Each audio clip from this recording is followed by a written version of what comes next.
Hey folks, welcome to another edition of Play Branson, where you get to know Branson's entertainers better. My name's Chris Meyer, and as you can tell, I'm in a different set today. And this is kind of as they say, the show must go on. So unfortunately, our camera guy called me and said, hey, I'm not going to be able to make it. I've got a fever. And we said, we don't want to be around you, but we said, we're going to still try and do this. So just know that's the reason that we have kind of switched our normal locations, but we still want to get you the interviews of Branson's entertainers. And today we have Andy Hughes with the Hughes Music Theater. First time he's ever been on the show, and so we're looking forward to interviewing him here in just a moment. You know, it's now the end of August. We have survived summer. Branson did get reopened. Most everything was open in Branson. I always tell people about 99% of Branson was open. People came this summer, had a great time. And so maybe you're like, hey, I didn't go anywhere this summer, but I still want to go somewhere. Fall is going to be a great time to come to Branson. Of course, the temperatures are always a little cooler. And there are new things to do here in Branson. So we have things like Guy Fieri's, I hope I said his last name right, his new restaurant is open down at the Branson Landing. We also have Paula Dean's restaurant down there as well. That's a newer restaurant. And Mystic River Falls is now open out at Silver Dollar City. That's their new ride. Wonderworks opened this year. And we have the Branson Star Theater, which opened this year as well with some new entertainment in there. So Branson is always changing. There's always something new. And if you haven't been to Branson for a while, you need to come, and you can have a fun time here, even in spite of COVID and all the craziness that's going on. I've got a few useless facts for you. No number from 1 to 999 includes the letter A in its word form. Useless facts that you do not need to know. Did you know that playing electronic dance music can help ward off mosquitoes? I did not know that. That's a useless fact. Dreamt is the only word in the English language that ends with MT. Did not know that. And a group of hippos is called a bloat. There you go. There's some of your useless facts. We'll be back in just a minute with Andy Hughes.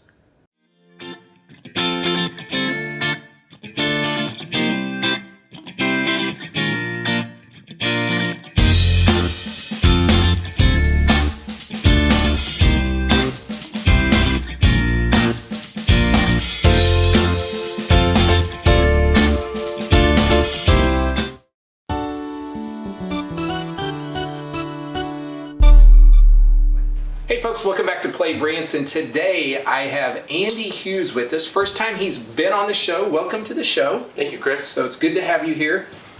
As you guys know, we're kind of in our makeshift studio today. Our camera guy decided yesterday that he was going to get sick, but we said the show must go on.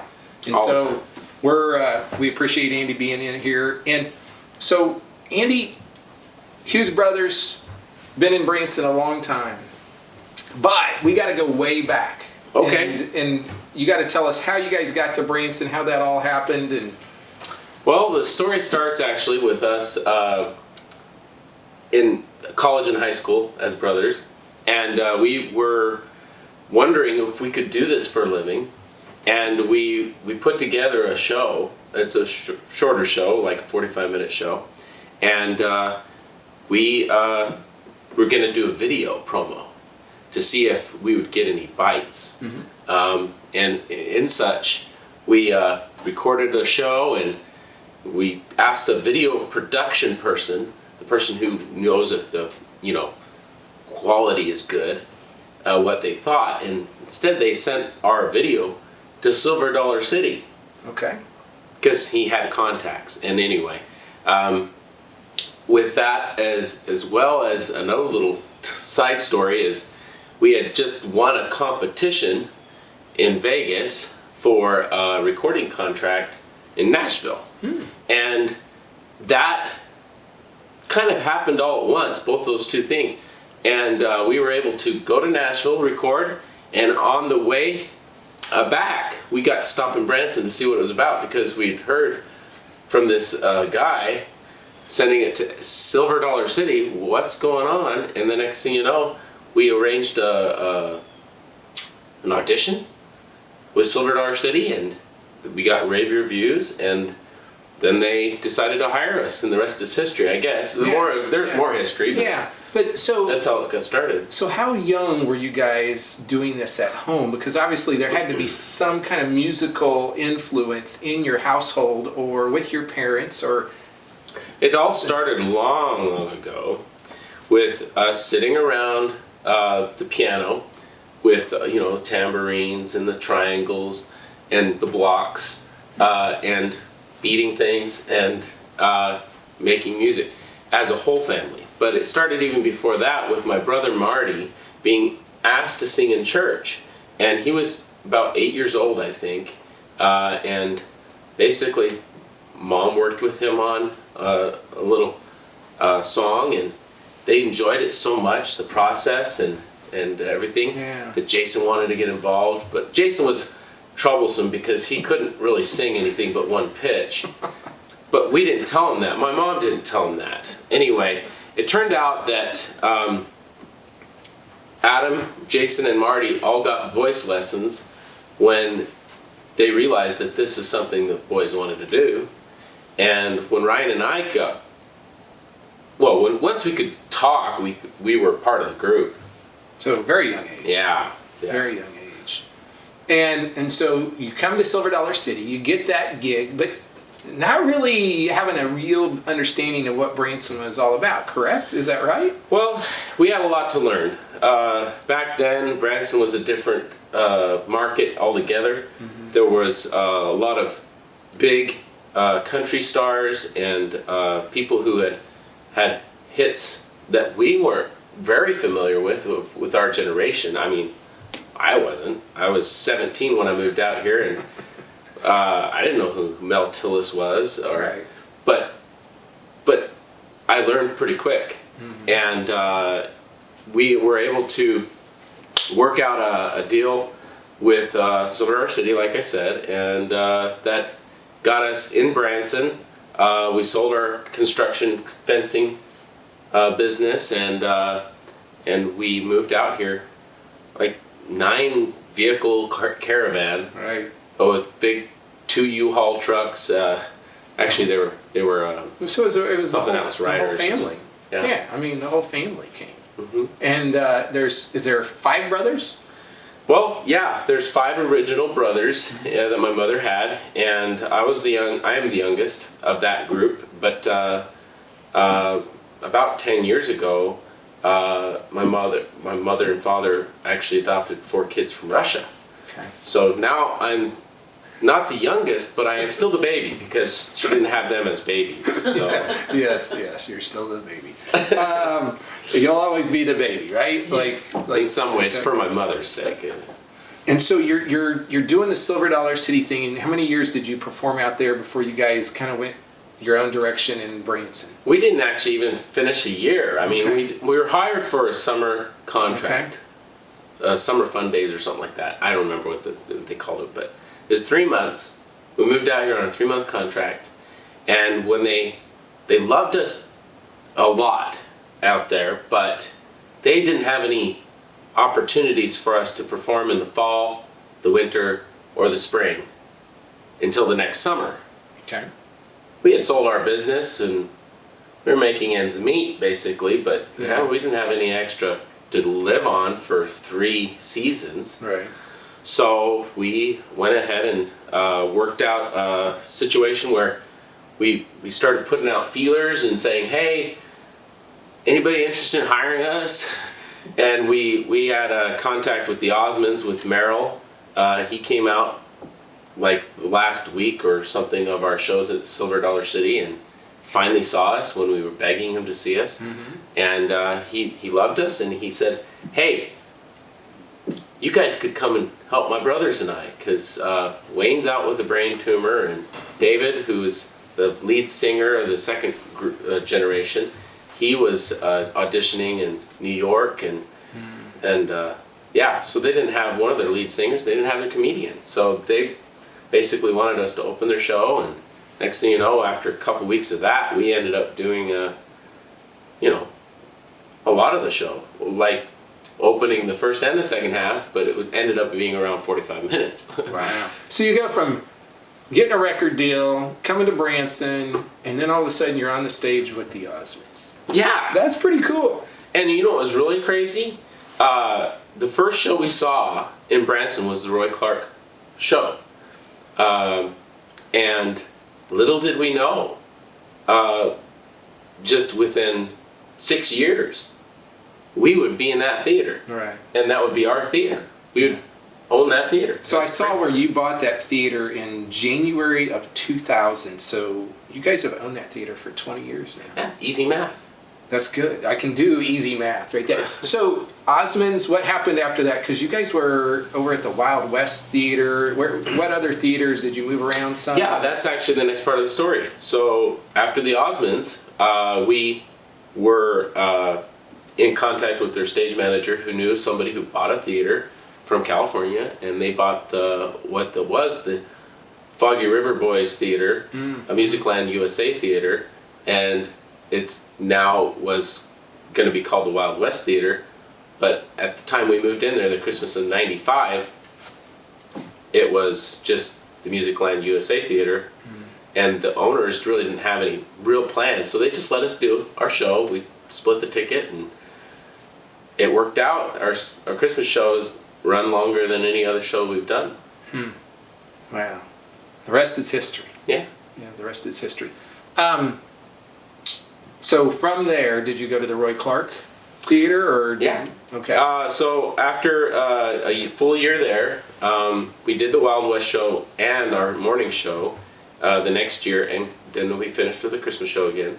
And then the following year, we had worked out a situation with lease to buy with theater Jim Thomas, and he was able to bring us into the theater, the Celebrity Theater, and that started in. Actually, I'm sorry, I got caught up. I missed a whole chapter. So the next thing that happened is we worked out a deal with somewhere on the Strip that we wanted to be off of the beaten path. We were on the beaten path, off the beaten. Yeah, we weren't right on the Strip. We weren't on the Strip. We were in a hole. Right. Nobody else was successful after we left, pretty much, that theater. But we went up to the Strip where the Christie Lane Theater used to be, which was the Star Theater, and at that point, it was being called the Branson Funny Bone Theater. And when we went in there with a couple other acts, and we were calling it the Branson On Stage Theater. And within a month, those other acts flopped. And we were left with a theater lease, but we were the morning show. But the contract was with someone else, and we were like subcontracted. What was crazy is the theater owner never bothered to work a deal with us for a while. He just let us be in the theater. And next thing you know, Legends came in, and they took over the full lease, and then we subleased from them, and we were there for 3 years. And that last year, we were approached by Jim Thomas to buy his theater, and then for the 5 years there, 2000 to 2005, we leased to buy the Celebrity Theater, and we bought it in 2005. Okay. Officially. Okay. From the bank. Yeah. Okay. We moved there in 2000. Yeah. I think this is a good place to stop. A lot of great history, and it's really interesting to hear how it all happened. But we'll be back in just a minute with more from Andy Hughes.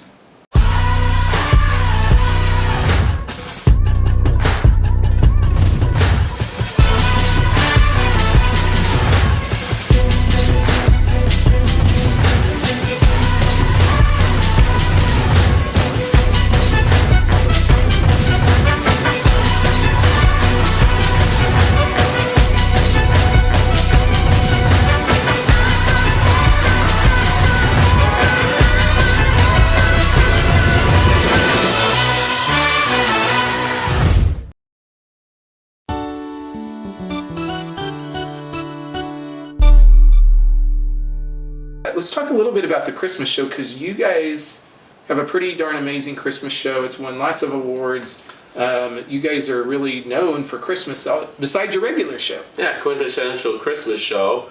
We have everything you think about when you think about Christmas in the show.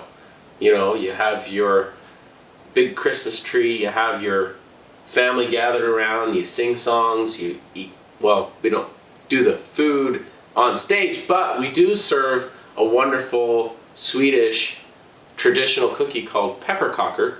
It means spice cookie, but it's a wonderful, like a gingerbread, but it's more buttery and flaky. But you brought up a good point, is because in your theater, you guys actually have a bistro and people can eat in the theater before the show, right? Yeah, we actually have a dinner theater and bistro. Currently, numbers don't allow us to keep the bistro open, but we still are keeping our dinner theater open. Okay. And if we hope to see the bigger crowds for Christmas, and if we see that on the horizon, we will reopen the bistro. So. Okay.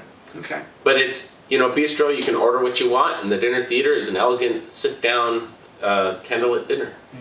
The thing I like about your Christmas show is it's 100% Christmas, right? Oh yeah, from the beginning to the end. Because some shows, and nothing against those other shows, but some shows do half and half, and you guys have made the decision to do 100% Christmas. Yeah, it's a real Christmas show. Yeah. First half of our Christmas show is all about the things we do, you know, that are fun and exciting, the kids love, and then later on, the second half, we turn around and talk about the symbols of Christmas and the true meaning of Christmas, and have a nativity at the end. And we always produce a live baby Jesus.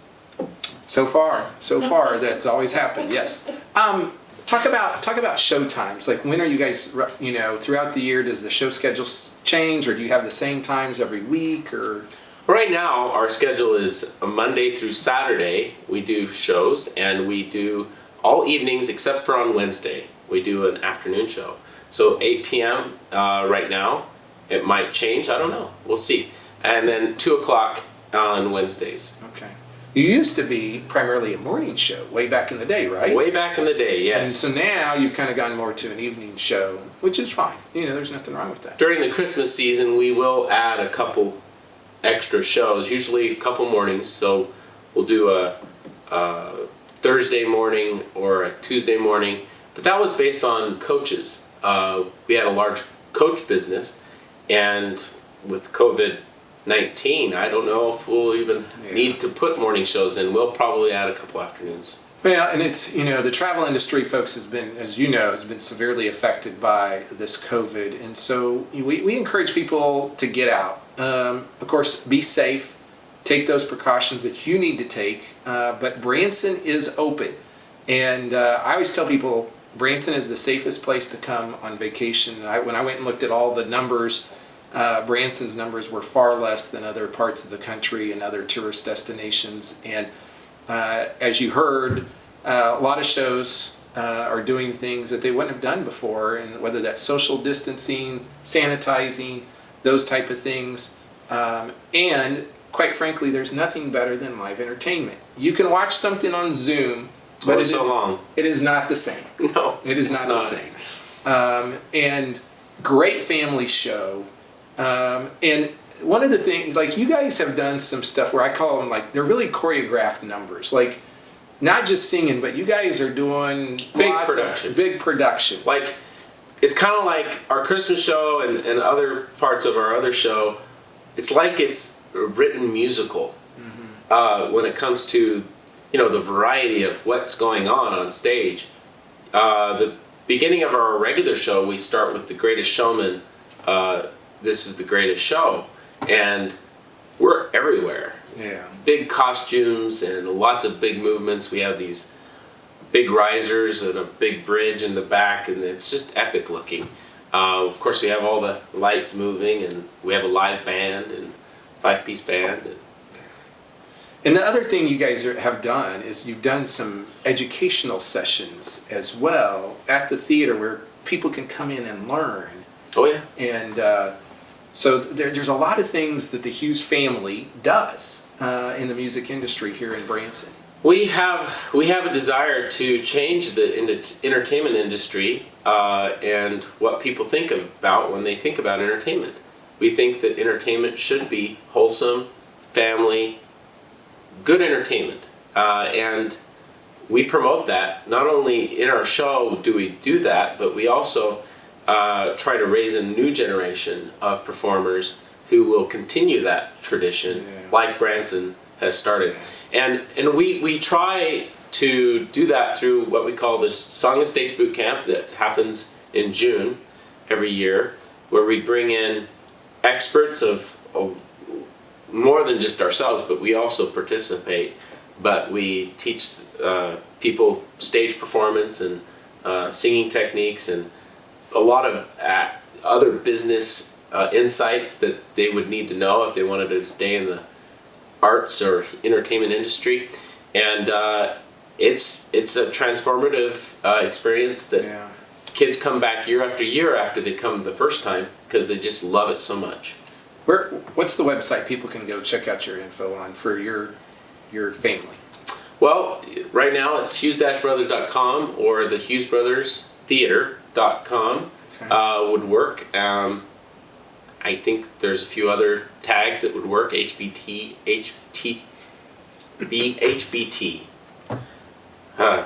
Anyway, so folks, just Google it, and you can find the Hughes brothers and their families. And I'm just telling you, if you go to the show, you're gonna love it. It's very entertaining, very exciting. It's fast-paced.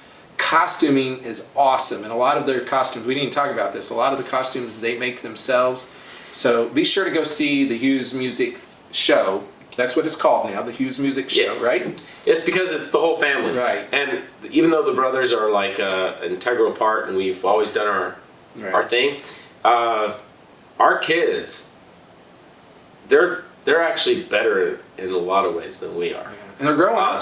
They're growing up. I always say that the younger they are, the cuter they are. But the older they get, the less cute they are, but the better they are. That makes sense? And we've had, you can go back in our archives, and we have had some of the Hughes kids on the show, a couple. So if you want to check those out, you can do that. Folks, this has been a great session with Andy Hughes, and we'll be back to wrap up the show in just a moment. There are so many things to do in Branson. You need help planning and booking all your fun. You need impeccable.com. You can find everything Branson has to offer from your computer, tablet, or cell phone. You can even buy tickets online or talk to one of their friendly Branson travel specialists. There's no sales pitches, no delivery fees, no service fees, and no waiting. It's fast and easy. Find your fun at impeccable.com. Do it all online or call 877-ENTERTAIN. That's 877-368-3782. impeccable.com.